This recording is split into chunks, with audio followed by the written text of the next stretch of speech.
ng maraming gamot katulad ko. Hirap na hirap ako uminom ng marami. Hindi lang to. Isang araw, tableta ko. Mukhang malakas na ang pakiramdam ni Doc Willie Ong ngayon matapos ang ilang araw na kanyang last chemotherapy na kung saan inanunsyo na ng doktor na kung kailan siya uuwi sa Pilipinas. Kung aayon at hindi magkakakomplikasyon ang kanyang atay sa mga iniinom nitong gamot ay uuwi na siya sa January dito sa Pinas upang mangampanya na sa darating na senatorial election. Ipinakita ni Doc Willie kung papaano siya umiinom ng gamot na makikita na hirap itong gawin ng doktor sa laki ng tableta na gamot na iniinom niya sa araw-araw.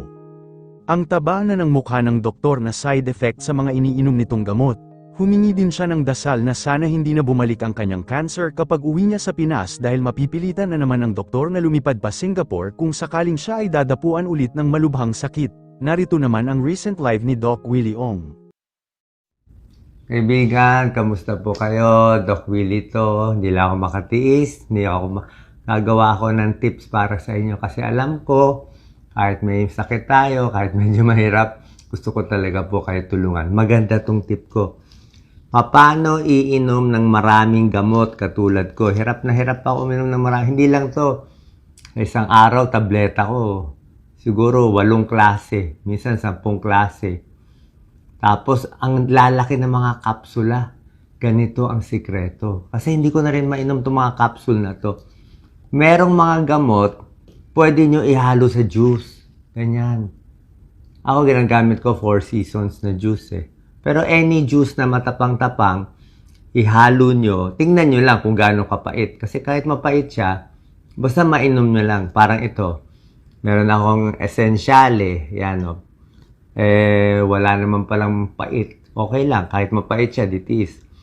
Meron akong Ursofoc. Meron akong Megay. Sinahalo ko dito. Para lang mainom ko. Tapos, pag ilalagay dito, yan stir. Try nyo lang. Kaysa masayang gamot, di ba? Kasi ang hirap lumunok talaga.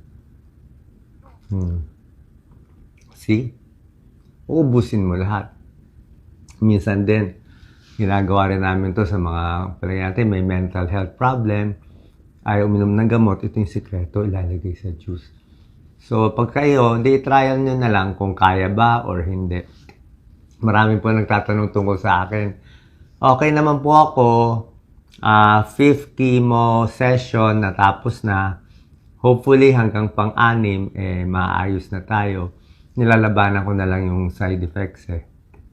Medyo bumababa ang timbang ko. Kaya pinipilit ko kumain pero metallic taste pa rin. Ha? Pero halos bumalik na yung katawan ko. Malakas na pakiramdam ko. Yun sa isip ko nga parang 50 years old. 50 years old lang ata. Pero yung lakad ko mahina pa. I can only walk. Siguro, hindi ko pa natatrial. Baka hanggang dulo lang. Ganun lang muna. Pero, unti-unti, lumalakas. Yung bukol, lumiliit. I think it's just 35% na lang ang natitira. So, malaking bagay na po yun. Mahal na mahal ko po kayo. Ito lang po health tips natin. Kita po tayo palagi. At syempre, pagdasal natin ang Pilipinas at ang ating buong bayan. God bless you.